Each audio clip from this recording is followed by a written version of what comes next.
So I'll let you take over again. Sure. So if for example, you've got someone who's been, who feels good about themselves, does that mean that we no longer need to worry about literacy and numeracy? If we have to teach to that, do we no longer have to worry about teaching curriculum? Or have you seen ways in which teachers in remotes have been able to positively reinforce an individual's identity and at the same time achieve a whole bunch of other things? I think one of the things through the work of the Remote Education Systems Project that's been significant for me to date is to be able to talk with really committed and experienced whānau educators for the area that I work about these issues, and a couple of key themes keep coming out, and one of them is how critical confidence is in remote kids, and that means that that has to be built. The confidence can be given by family, for example, or by some of these other experiences, and once that confidence is there, the taking on of that, that leap of faith, I suppose, to then dive into this swimming pool of knowledge that's completely unfamiliar is more plausible. And so I think for me personally, I agree with the argument that terms like being culturally appropriate and we do this to feel better about ourselves and self-esteem building alone, limited to that field, is doing a disservice to young people who we want to empower through education. I agree with that to a point, except that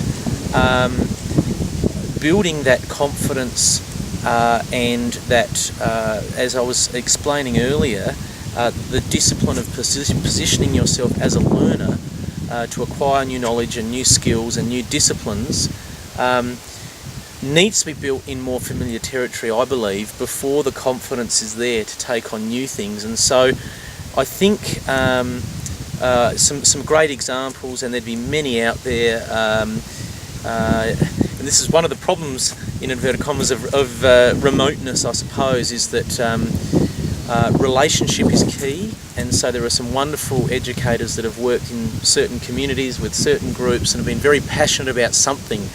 It can be soccer, it can be juggling, it can be playing the recorder, it can be very bizarre, obscure things, but the kids respond to the teacher by reciprocating that sense of trust and care and investing that trust. And so you can see this group of kids in a certain spot really overachieving in a certain area because they're reciprocating that sense of trust and confidence that the teacher's instilled.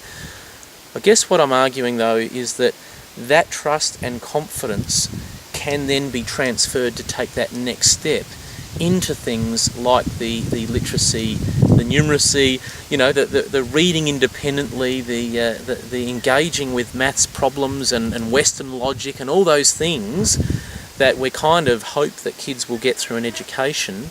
It's my experience and my observation that children who feel more confident in themselves as a learner, who've learnt the disciplines of how to learn, are going to be more successful to then engage in a more formal, traditional kind of learning environment, and engaging with the values that underpin that, because the reality is that it doesn't matter that it's 2013.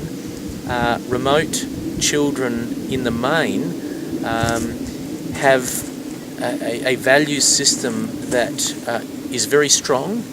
It endures, albeit in a different way. It's expressed in different ways, and these are the things that inform how a child feels in a learning space, what they decide they want to pursue. Okay, that's all very well, and I'll just break it again. Yep.